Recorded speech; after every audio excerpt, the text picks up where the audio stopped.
제47장.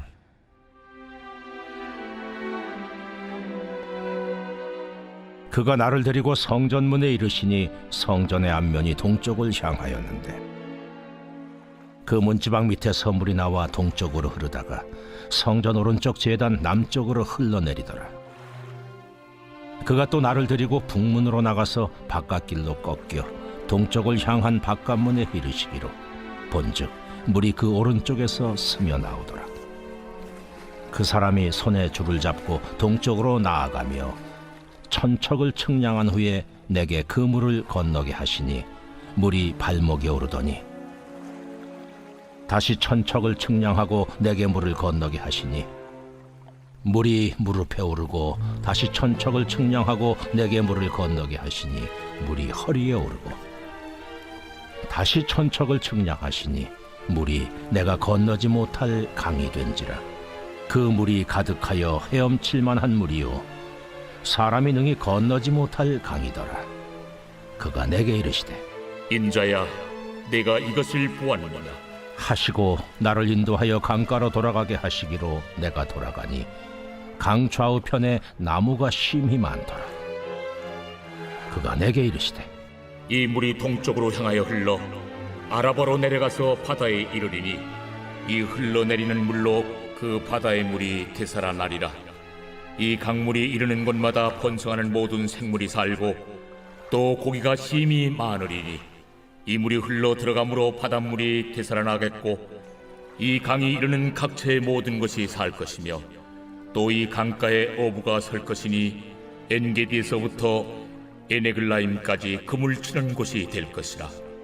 그 고기가 각기 종류를 따라 큰 바다의 고기같이 심히 많으려니와 그 진펄과 개펄은 되살아나지 못하고 소금 땅이 될 것이며 강 좌우가에는 각종 먹을 과실나무가 자라서 그 잎이 시들지 아니하며 열매가 끊이지 아니하고 달마다 새 열매를 맺으리니 그 물이 성소를 통하여 나옴이라. 그 열매는 먹을 만하고 그 잎사귀는 약재료가 되리라. 너희는 이 경계선대로 이스라엘 12지파에게 이 땅을 나누어 기업이 되게 하되 요셉에게는 두 몫이니라. 내가 옛적에 내 손을 들어 맹세하여 이 땅을 너희 조상들에게 주겠다고 하였나니 너희는 공평하게 나누어 기업을 삼으라. 이 땅이 너희의 기업이 되리라. 이 땅 경계선은 이러하니라. 북쪽은 대해에서 헤들론 길을 거쳐 스닷 오기까지니 곧 하맛과 부로다며 다메섹 경계선과 하맛 경계선 사이에 있는 시브라임과 하우란 경계선 곁에 있는 하셀 핫디곤이라. 그 경계선이 바닷가에서부터 다메섹 경계선에 있는 하사레론까지요. 그 경계선이 또 북쪽 끝에 있는 하맛 경계선에 이르렀나니 이는 그 북쪽이요 동쪽은 하우란과 다메섹과 및 길르앗과 이스라엘 땅 사이에 있는 요단강이니 북쪽 경계선에서부터 동쪽 바다까지 측량하라. 이는 그 동쪽이요 남쪽은 다말에서부터 무리봇 가데스 물에 이르고 애국 시내를 따라 대해에 이르라니 이는 그 남쪽이요 서쪽은 대해라. 남쪽 경계선에서부터 맞은쪽 하맛 오기까지 이르나니 이는 그 서쪽이니라.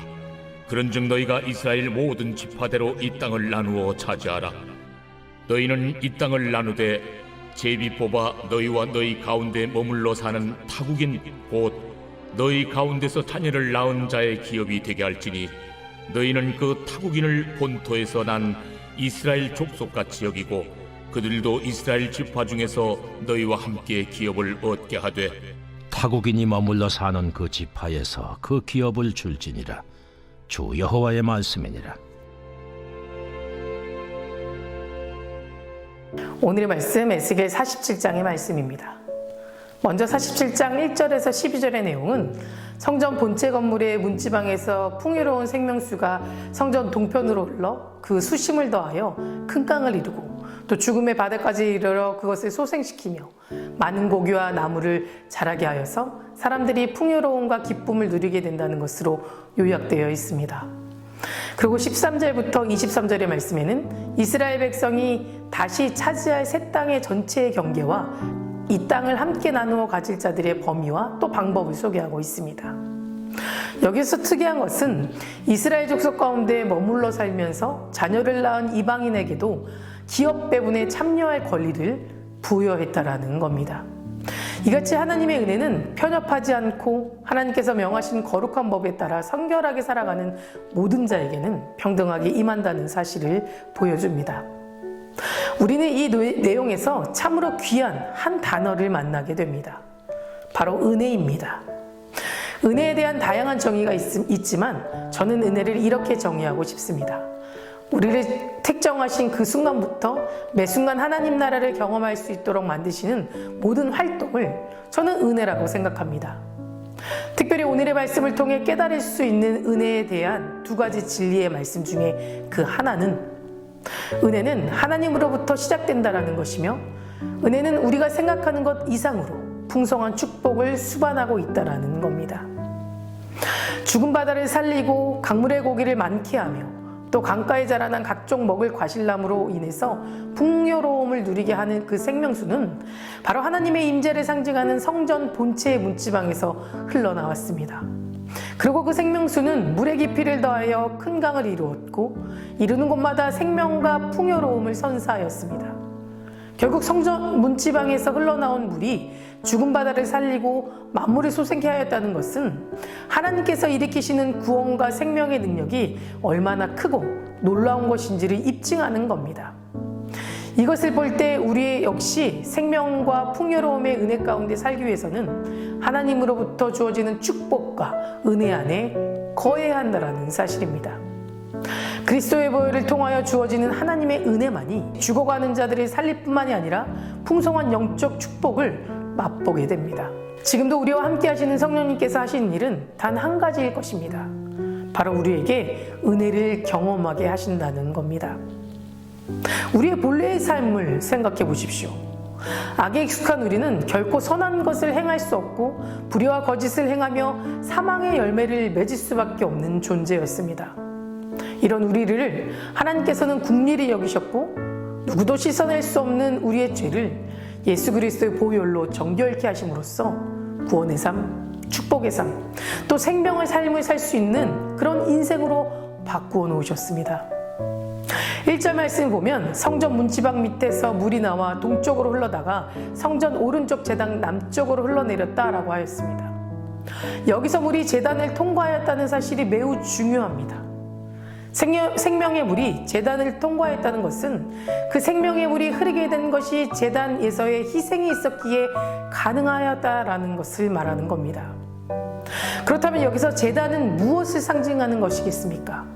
바로 죄인들의 죄를 대속하기 위해서 자기 몸을 제물로 바치신 예수 그리스도의 십자가를 상징하는 겁니다. 여기서 중요한 것은 죄와 허물로 죽어가던 죄인들을 살리신 하나님의 새 생명의 역사는 예수 그리스도의 십자가가 있었기 때문에 가능하게 되었다는 사실입니다. 하나님은 예수 그리스도의 십자가에 근거하여서 죽은 땅과 바다의 풍성한 생명력을 공급하는 새 생명의 역사를 일으키셨습니다. 이처럼 죄와 허물로 죽은 인생들은 그리스도를 통해서만 새 생명을 얻을 수 있습니다. 그리스도를 통하지 않고 그리스도의 십자가를 의지하지 않고는 아무도 새 생명의 역사에 동참할 수 없습니다. 성도 여러분, 우리는 기억해야 합니다. 은혜는 오직 하나님부터 시작되며 그 은혜는 우리가 생각하는 것 이상으로 풍성하다는 사실을 기억하며 살아가시기 바랍니다. 두 번째로 본문의 말씀을 통해 깨달을 수 있는 은혜에 관한 진리의 말씀은 하나님의 은혜가 흘러가는 방향은 언제나 다른 이들에 대한 사랑으로 흘러간다라는 겁니다.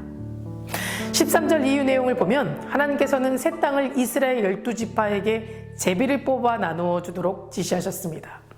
그뿐만이 아니라 하나님께서는 이스라엘 가운데 머물러 사는 타국인들에게도 기업을 나누어 주라라고 말씀하셨습니다. 여기서 타국인들이란 혈통적으로 이스라엘이 아닌 이방인들로서 이스라엘 백성들과 더불어 사는 자들을 말합니다. 그러나 이스라엘 가운데 머물러 사는 자들이라고 해서 무조건 다 기업을 나누어 가질 수는 없었습니다. 본문에 의하면 기업을 나누어 받을 수 있는 타국인의 조건은 너희 가운데 자녀를 낳은 자라고 규정되어 있습니다. 즉 잠시 이스라엘 땅에 머물러 사는 자가 아니라 이스라엘 백성들 가운데 섞여서 자녀를 낳은 자만이 새 땅에서 이스라엘 백성과 함께 기업을 나누어 받을 수 있었습니다. 결국 그들이 다른 이스라엘 사람들과 더불어 삶을 나누고 또 운명을 같이 할 수 있는 공동체의 일원이 되었다는 것을 의미하는 것입니다. 하나님께서는 이들에 대하여 차별 대우하지 말고 이스라엘 족속과 같이 대우할 것을 요구하시는 것입니다.